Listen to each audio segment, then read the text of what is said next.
শহীদ আব্দুল মালেককে। সাল 1969, 12ই আগস্ট শহীদ আব্দুল মালেককে হত্যা করেছিল এই কুখ্যাত সন্ত্রাসী তুফাইল। ভাই তার মাকে উদ্দেশ্য করে যে চিঠিটা লিখেছিল, সেই চিঠিতে বলেছিল এমনভাবে কথাগুলো। প্রিয় ভাই, মাকে উদ্দেশ্য করে বলেছিল, আমি জানি আমার দুঃসংবাদ পেলে মা কাঁদবেন, কিন্তু উপায় কি বলুন? বিশ্বের সমস্ত শক্তি আল্লাহর দেওয়া জীবন বিধানকে পৃথিবীর বুক থেকে মুছে ফেলার চেষ্টা করছে। আমরা মুসলমান যুবকেরা বেঁচে থাকতে তা হতে পারে না। আপনারা আমায় প্রাণ ভরে দোয়া করুন, জীবনের শেষ রক্তবিন্দু দিয়ে হলেও বাতিলের বিরুদ্ধে সংগ্রাম করতে পারি। আমরা দেখতে পেয়েছি মৃত্যুর আগে ওর চেহারাটা হয়ে গেছে ফিরাউনের মতো। আল্লাহ পাক যাকে বেজ্জতি করেন, তাকে এমনভাবে বেজ্জতি করেন যা আসলে সহ্য করার মতো না। ঠিক আছে, আল্লাহ পাক কোরআনে বলেছে, তুতিল মুলকা মাংতাসা অতিজ্য মাংতাসা অতিজিল্ল মাংতাসা। হ্যাঁ, এই হচ্ছে আল্লাহ তাআলার শাস্তি। যা দুনিয়াতে পেয়েছে আশা করি আখিরাতেও পাবে। কিছু শয়তানরূপী কিছু মানুষ আছে যাদের মৃত্যুতে ইন্নানিল্লাহ পড়ার কোনো সুযোগ নাই।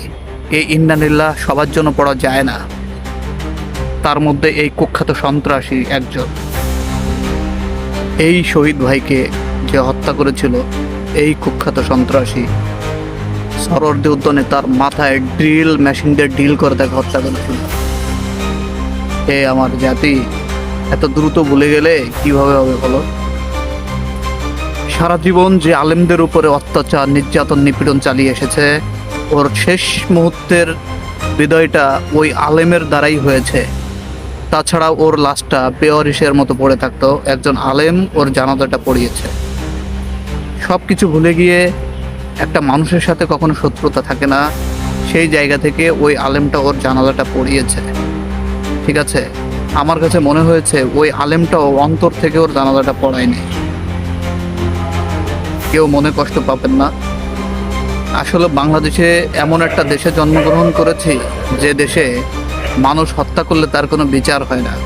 শহীদ আব্দুল মালেককে 1969 সালের 12ই আগস্ট হত্যা করেছিল, সেই হত্যার বিচার ওর হয় নাই আজও পর্যন্ত। ঠিক আছে, তো আসলে যারা ইসলামী আন্দোলন করে তারা আসলে মৃত্যুকে জীবনসঙ্গী হিসাবেই মেনে নিয়েছে। যুগে যুগে ফিরাউন তার চেলাপেলারা এই যুগেও থাকবে, স্বাভাবিক ব্যাপার। অত্যাচার করবে, নির্যাতন করবে, এটা সহ্য করে ইসলামী আন্দোলন করতে হবে।